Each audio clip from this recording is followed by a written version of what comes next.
Estos son los 6 consejos de mujer antes de ser madre. Y son consejos importantes para todas las épocas, ¿verdad? Porque ustedes dirán, bueno, ahora la evolución de la vida nos lleva, pero no, hay cosas troncales que deben mantenerse para que la familia continúe, ¿verdad? Como la célula de la sociedad. Y la principal institución, por otro lado, que el hombre conoce al llegar a esta tierra. Y el primero es, ser madre no es una obligación. Hay un estigma en la mujer que le indica, sos mujer, pues tienes entonces que ser madre. Y esto en realidad es un error. Es un error por 2 razones. Muchas mujeres no desarrollamos el instinto materno, porque el instinto materno no existe por sí solo. Nosotros creemos que es así, pero lo que existe es una inclinación a la reproducción de la especie, a reproducirnos. Por eso ese reloj biológico a los 35, 40 que nos dice, bueno, hay que casarse, hay que tener hijos. Y entonces muchas mujeres lo hacen sin quererlo, y después vienen los problemas. El segundo tema importante de la mujer es que en muchos casos es muy exitosa profesionalmente, es exageradamente exitosa, se siente bien con ese éxito y está en duda, bueno, pero yo voy a tener que renunciar a parte de esto que me da placer, de este éxito, para ser madre. Y entonces no debemos allí, tenemos que demorar la maternidad, porque la maternidad es la cosa más importante de nuestra vida cuando decidimos tener hijos. Estamos criando los próximos científicos, estamos criando los próximos, las personas que pueden hundir al mundo lo pueden salvar. Entonces tenemos que tener mucho cuidado, lo que nos lleva al segundo consejo, y acá me detengo. La maternidad es intransferible. ¿Qué quiere decir esto? Que una vez que uno tiene un hijo debe ser consciente que hay que ocuparse, por lo menos en los años fundacionales, de 0 a 6 años, que son los años en donde aprendemos todo. Y más allá de esos 6 años no hay mucho más que podamos agregar.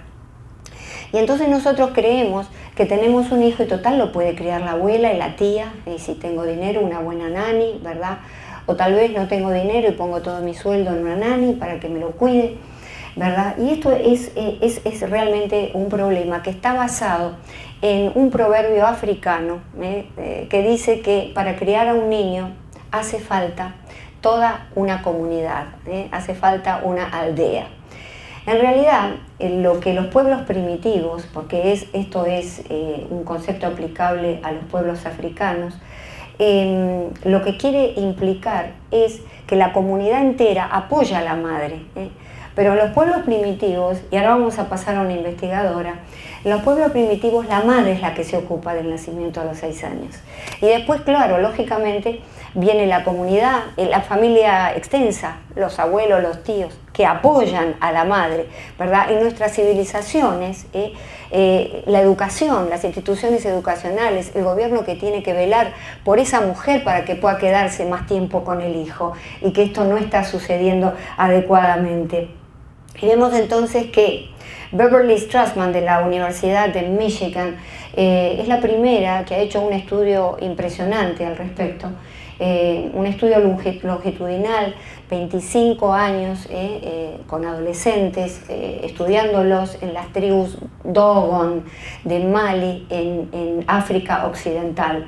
Y entonces ella descubre que esto de que la abuela y la tía lo críe, esto es una cosa que hemos inventado nosotros, que hemos pervertido la relación entre la naturaleza y de la naturaleza de la madre con el hijo. Hemos pervertido eso, hemos transformado la maternidad en una maternidad virtual, en una maternidad a distancia, en lugar del consuelo personal, el cuerpo a cuerpo, estamos dando lamentablemente objetos para que el niño se calme, o esta crueldad que acá sucede mucho en los Estados Unidos, que el niño tiene que tranquilizarse solo, tiene que llorar hasta que se canse y así se va a dar cuenta. Esto es una crueldad, ¿verdad? Y entonces no sucede en los pueblos, entre comillas, primitivos. Y entonces ella descubre que solo la madre en estos pueblos, porque estudió además junto con otros investigadores a 17 aldeas más, solo la madre es esencial para que el niño sobreviva los 5 primeros años.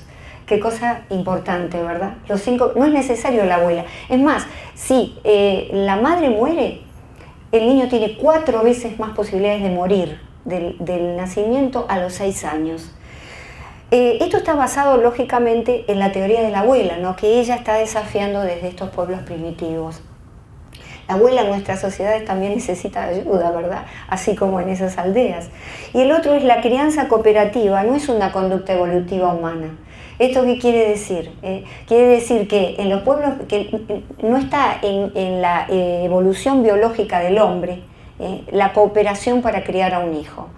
El hijo debe ser criado por la madre entre el nacimiento y los 5 o 6 años. Lógicamente ella no estudió la injerencia o el peso de la abuela después de los 6 años, que sin duda tiene que ser muy importante. Todos queremos que estén nuestros abuelos cerca, nuestros tíos, los primos del niño, pero básicamente la cuidadora primera somos las madres.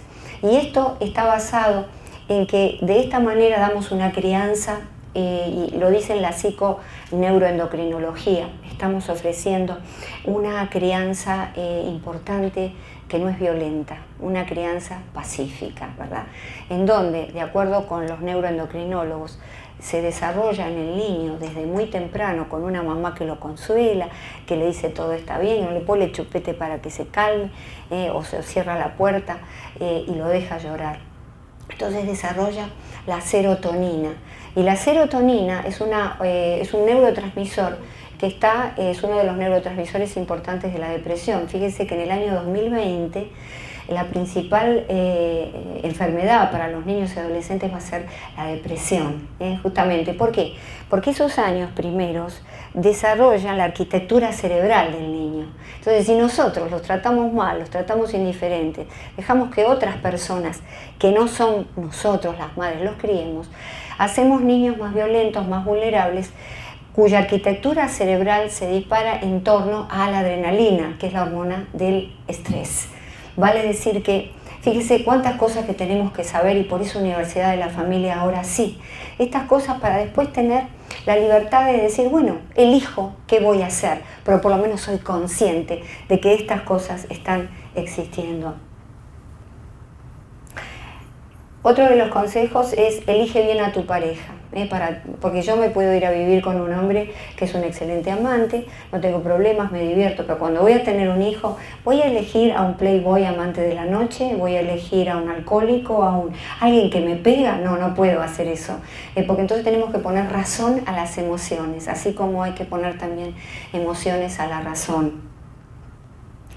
Legitima tu unión, es decir, hay que casarse. ¿Por qué? Y esto hoy en día, que es algo muy olvidado, ¿no? Porque las parejas se van a vivir juntas. Pero resulta que acá hay otros estudios que nos dicen todas las desventajas para la madre, todas las desventajas para el padre y fundamentalmente para el niño, que yo quiero hacer el énfasis en eso. Las desventajas para el niño cuando vive en hogares que se llaman en cohabitación, es decir, entonces las estadísticas, el Ministerio de Trabajo inglés dice que 1 de cada 3 parejas que cohabitan con hijos se separan antes de los 5 años. Claro, porque no hay ninguna clase de compromiso que los una. Mientras que 1 de cada 10 parejas casadas con hijos se divorcian. ¿Ustedes sabían que cuando usted tiene un hijo en cohabitación, y ese chico llega a los 15 años, generalmente usted va a estar separado? Mientras que el chico que llega a los 15 años con padres casados legítimamente va a seguir casado. El Journal of Marriage and Family dice que los niños en cohabitación sufren 5 veces más pobreza que en hogares matrimoniales. Lógicamente, se separan rápido, el padre se va, no siente esa responsabilidad con el hijo, ¿verdad? Y entonces las mujeres quedan generalmente haciéndose cargo de esos niños y sufren esa pobreza. El 90% son más propensos a tener bajas notas en el colegio y el riesgo de ser expulsados sube a 122%. ¿Por qué?